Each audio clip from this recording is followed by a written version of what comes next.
استانہ لیاقت سیدنا السلام علیکم۔ اس وقت ہم استانہ لیاقت سیدنا کے اندر موجود ہیں اور حضور صاحبزادہ خطیب حسین علی بادشاہ سرکار کے پاس آج کے دن ہزاروں لوگ دم اور دعا کے لیے آتے ہیں، اور اس وقت اس دوران دم اور ملاقات کے وقت ہماری ایک نوجوان سے ملاقات ہوئی ہے۔ آئیے میں ان کو آپ کو سنوانا چاہتا ہوں اور میں پوچھنا چاہوں گا کہ بھائی آپ کہاں سے آئے ہیں؟ میں گجرانوالہ سے ہوں۔ نام کیا ہے آپ کا؟ عثمان، آج آپ کا کیسے آنا ہوا یہاں پہ؟ آج پہلی بار آئے ہیں یا اس سے پہلے بھی کہیں آتے رہے؟ نہیں، پہلے بھی میں آتا رہا، 2018 کا میں آتا جاتا رہا۔ 2018 میں آپ آئے تھے تو کیا آپ ویسے آئے تھے یا بیمار تھے؟ بیمار تھا میں۔ اچھا، کتنے عرصے سے آپ بیمار تھے؟ 4-5 سال۔ 5 سال سے۔ تو آپ نے علاج وغیرہ کرواتے رہے تو آپ کا آرام نہیں آیا، تو پھر آپ یہاں کتنے دموں کے بعد آپ ٹھیک ہو گئے؟ ہاں، تقریباً ٹھیک ہو گیا۔ اچھا، تو آج پھر آپ کا کیسے آنا ہوا؟ ویسے آئیں یا آپ بیمار ہیں آج؟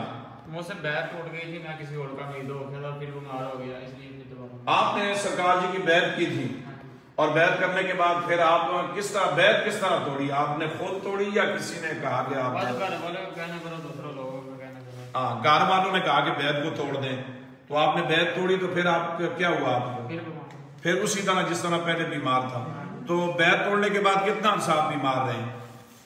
تقریباً 6 ماہ ہو گئے۔ پھر آپ ٹھیک نہیں ہوئے۔ آج آپ کس لیے یہاں پہ آئے ہیں؟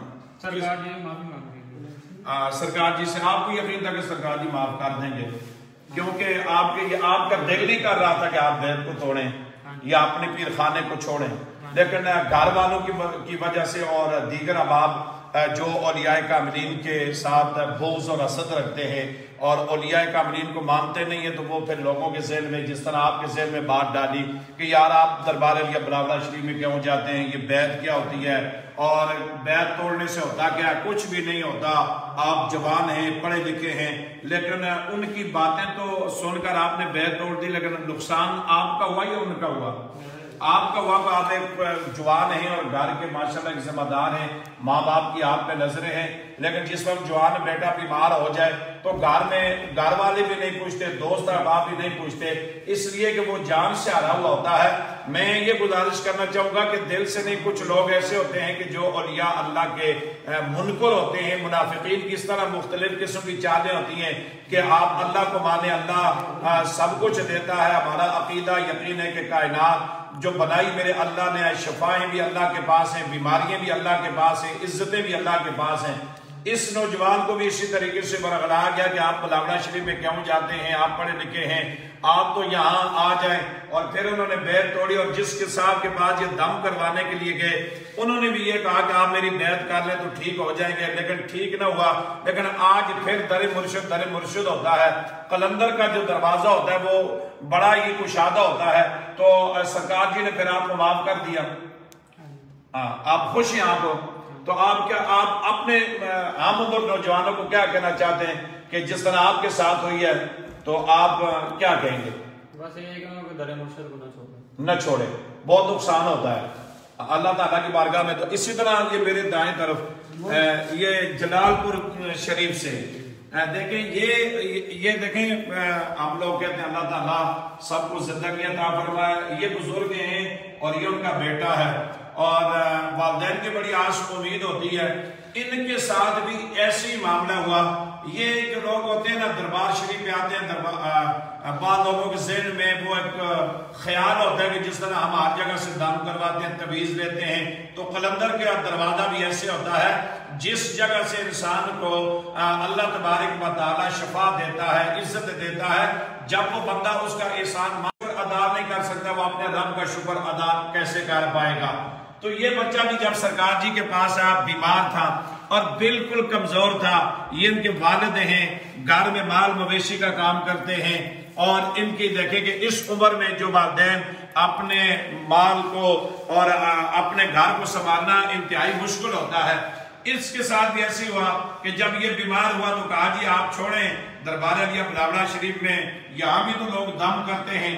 انہوں نے بھی ایسی غلطی کی، ایسے ہی ان کو جب اندر سے شیاطینوں نے اس کے ایمان کو اور اس کو کمزور کرنے کی کوشش کی، دم کروانے کے بعد اس کا یہ دائیں طرف تھے آپ کا جو بالکل ساتھ لے کر چل نہیں سکتے تھے۔ اور آج میں آپ کو بڑی مزے کی بات بتاؤں کہ گھر سے جب یہ چلا تو یہ بالکل پورا چل نہیں سکتا تھا، اس کے ایک طرف سے جو دائیں ایسا تھا وہ کام نہیں کرتا تھا، لیکن در مرشد جو ہوتا ہے، در مرشد ہے، قلندر کی بارگاہ کتنی عظیم ہے کہ جس وقت یہ بچہ استانہ علی اکبر سیدہ میں پہنچا ہے، اس نے دم نہیں کروایا، سرکار کو دیکھا نہیں ہے، تو الحمدللہ یہ بالکل چلنا پھرنا اس نے شروع کر دیا۔ آپ بالکل ٹھیک ٹھاک ہیں، اب کوئی درد نہیں ہے، تو آپ جب آئے تو پھر آپ کیا کرتے رہے اس وقت تک؟ کیا ڈیوٹی کی آپ نے؟ لنگر تقسیم کرتا رہا۔ دوستان دی وقار، یہ بچہ جب اس نے دیکھا کہ دیکھیں کہ میں گھر میں معذور تھا، سرکار کے استانے پہ آیا، جب بغیر دم کے استانے میں قدم رکھنے سے اللہ رب العزت نے اس کے جسم کے اندر وہ حرکت، وہ چلنے سے نصیب فرمایا، اور اس وقت سے لے کے اس وقت تک یہ مریضوں کو پانی پلا رہا ہے، لنگر کھلا رہا ہے۔ میں اپنے سننے والے اور دیکھنے والوں کو یہ پیغام دے رہا ہوں کہ دوستان دی وقار یاد رکھیں کہ تویز فروش اور عامل اور نجومی اور ہوتے ہیں، اللہ والے جو ہوتے ہیں وہ نہ علم سے بنتے ہیں اور نہ وہ چلوں سے بنتے ہیں، اللہ کا ولی اللہ کے کرم سے بنتا ہے۔ جس بندے خدا نے مخلوق خدا کے لیے اپنی ساری جوانی کو وقف کیا ہے، جس آستانے کے اوپر آنے والے کروڑوں لوگوں نے شفا پائی ہے، تو دوستان دی وقار جس وقت تک ہم کسی بندے کا شکر ادا نہ کر سکیں، اپنے مرشد سے وفا نہ کر سکیں، وہ بندہ کسی سے بھی وفا نہیں کر سکتا۔